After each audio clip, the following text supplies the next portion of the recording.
नमस्कार दोस्तों, वापस सीरीज में वीडियो 3। तो हमने इसके पहले टीवी की बात की थी।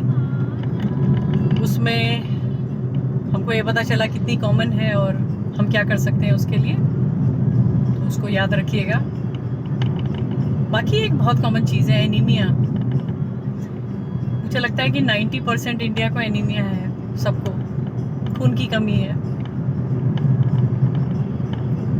तो एनीमिया के बारे में आप लोग जानते ही हैं। मेल्स में थोड़ी हाई होती है, उसको हीमोग्लोबिन जो नॉर्मल हीमोग्लोबिन होता है वो उसकी वैल्यू थोड़ी हाई होती है।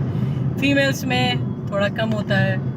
एक अप्रॉक्सीमेट मान लीजिए तो एक फीमेल में 11 से 13 तक नॉर्मल मान सकते हैं, क्योंकि उनके पीरियड्स होते हैं तो एक्सेप्टेबल है। और मेल्स में जो है 13 से 15 तक नॉर्मल मानिए। तो एनीमिया के कारण कई हो सकते हैं। सबसे पहला तो होता है न्यूट्रिशन, क्योंकि हमारे देश में जो है वो सबसे बड़ा कॉज है। तो डाइट, जैसे कि बैलेंस डाइट होनी चाहिए, आयरन होना चाहिए, विटामिन सी होना चाहिए उसमें खाने में। विटामिन सी जो है आयरन के एब्जॉर्प्शन को इन्हांस करता है। तो जो भी हमारे खाने में आयरन होता है वो ज़्यादा अच्छे से एब्जॉर्ब होता है। और दूसरा कारण जो है मोस्ट कॉमन है, अगर हमारे पेट में वॉर्म्स होते हैं, बहुत तरीके के होते हैं। राउंड वॉर्म होते हैं, स्कैरिस होते हैं, बहुत सारे होते हैं, टेप वॉर्म होते हैं, तो जिसको हम लोग बोलते हैं पेट में कीड़े हैं। तो पेट में कीड़े हो सकते हैं, कोई ज़रूरी नहीं है कि उसके लिए कि अगर मोशन वाले रास्ते में अगर खुजली हो रही है तभी पेट में कीड़े हैं। तब तो वो तो एविडेंस ही होता है कि वहाँ से कीड़े निकल रहे हैं थोड़े थोड़े, तो वो तो पता ही है, सबको पता है।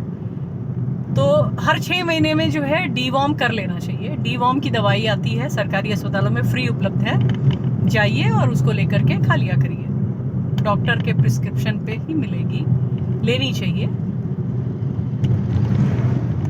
तो उससे क्या होता है कि समय के साथ अगर कोई कीटाणु, मतलब जो वॉर्म्स हैं, अगर वो ग्रो कर रहे होते हैं तो उनकी पॉपुलेशन कम हो जाती है, ख़त्म हो जाते हैं, फिर 6 महीने बाद फिर से।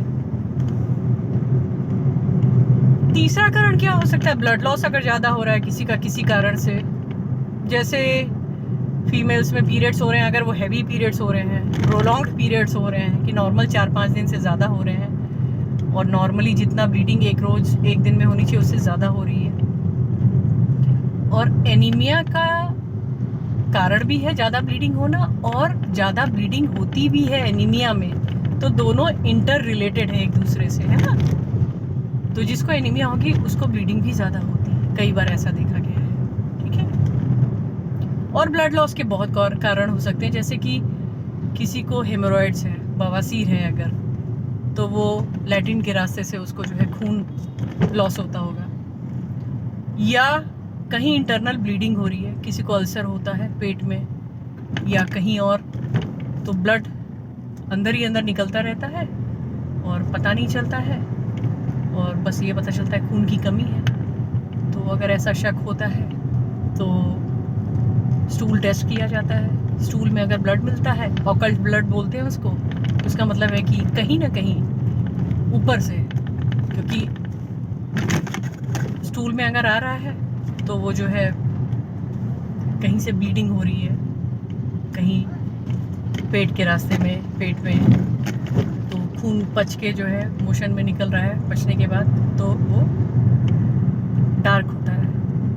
अगर मोशन में फ्रेश ब्लड निकल रहा है, इसका मतलब है कि नीचे के रास्ते से, पॉटी के रास्ते से ब्लड निकल रहा है, उसका पाचन नहीं हुआ है, वो रेड है, बीबी है ना, तो वो बवासीर में होता है। और पेट में अल्सर है, उसमें ब्लीडिंग हो रही है, तो स्टूल का जो है हम टेस्ट करते हैं, उसमें ब्लड अगर होता है तो पॉजिटिव अगर वो होता है तो ये मानते हैं, फिर उसको हम लोग इन्वेस्टिगेट करते हैं और उसका निदान ऑफर करते हैं। दवाइयों से हो अगर तो दवाइयों से, नहीं तो सर्जिकल हो तो सर्जिकल है, ठीक है। और कारण बहुत हो सकता है, जैसे खून बन नहीं रहा हो। कई सारे ऐसे डिसऑर्डर्स होते हैं, कुछ जेनेटिक भी होते हैं, जिसमें हीमोग्लोबिन का ही डिफेक्ट होता है। जो हीमोग्लोबिन होता है उसके जो मॉलिक्यूल्स होते हैं उसमें कुछ ऐसा म्यूटेशन होता है, जेनेटिक म्यूटेशन, कि खून अच्छा बनता ही नहीं है उतना। तो उसका भी चेकअप करवाया जा सकता है, ठीक है।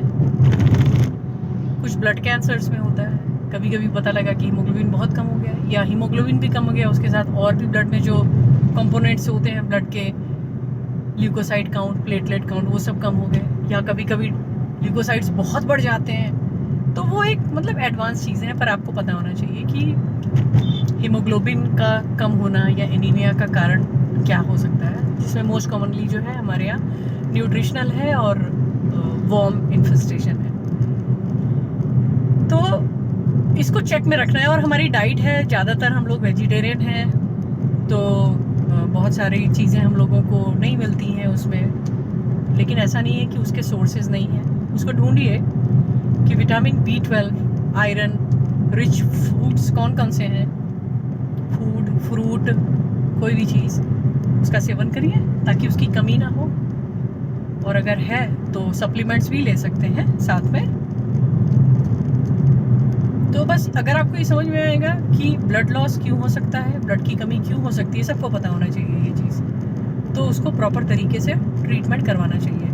क्यों करवाना चाहिए ट्रीटमेंट? ठीक है, एनीमिया चल रहा है, अरे भाई करवाना इसलिए चाहिए क्योंकि उससे बहुत सारी चीज़ें हो सकती हैं। जैसे आपका सर दर्द हो सकता है, ठीक है, चिड़चिड़ापन हो सकता है, बाल झड़ सकते हैं, घबराहट हो सकती है, अचानक से बहुत जल्दी अगर जैसे कोई आप अचानक से उठ गया तो हड़बड़ाहट होने लगेगी, ठीक है, डिप्रेशन हो सकता है, और जैसा कि मैंने बताया ज़्यादा ब्लीडिंग हो सकती है, ठीक है, पढ़ाई में मन न लगना, बातों को भूल जाना, बहुत सारे कारण, मतलब बहुत सारे सिम्टम्स हैं उसके। उसका कारण है खून की कमी होना। तो इसको वॉच करिए। पहली चीज़, लाइफस्टाइल चेंजेस तो करने ही हैं, आगे बीपी और शुगर ना हो उसके लिए, और अगर है तो उसको मैनेज करने के लिए, और एनीमिया ना हो अगर है तो उसको कैसे हम बैलेंस कर सकते हैं। अगर कोई जेनेटिक डिसऑर्डर है ब्लड का तो उसके साथ में क्या सप्लीमेंट्स लेना चाहिए, और आयरन सप्लीमेंट्स ले सकते हैं, आयरन रिच फूड ले सकते हैं, और बहुत कम होता है जब आयरन, तो इंजेक्शंस भी देते हैं, बहुत अच्छा रिस्पॉन्स मिलता है, जल्दी मिलता है, बस जानकारी होनी चाहिए। मरीज परेशान रहता है, मरीज आता है वो क्या कहता है, थकान रहती है, बुखार लगता है, रोज हो जाता है, सर दर्द रहता है, आंखों में दर्द होता है, पढ़ाई में मन नहीं लगता है, भूल जाते हैं सब कुछ।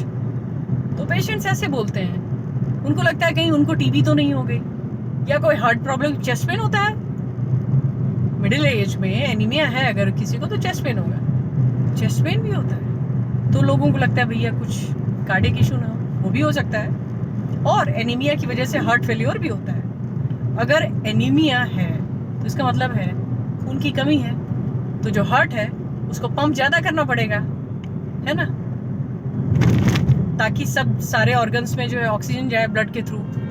सब सारे ऑर्गन्स की डिमांड है भाई, सबको चाहिए खून, पंप जो है हमारा हार्ट है, तो हार्ट ज़्यादा मेहनत करता है तो हार्ट फेल्योर हो जाता है। इसलिए इतना ज़रूरी है एनीमिया का करेक्शन, उसको आइडेंटिफाई करना। और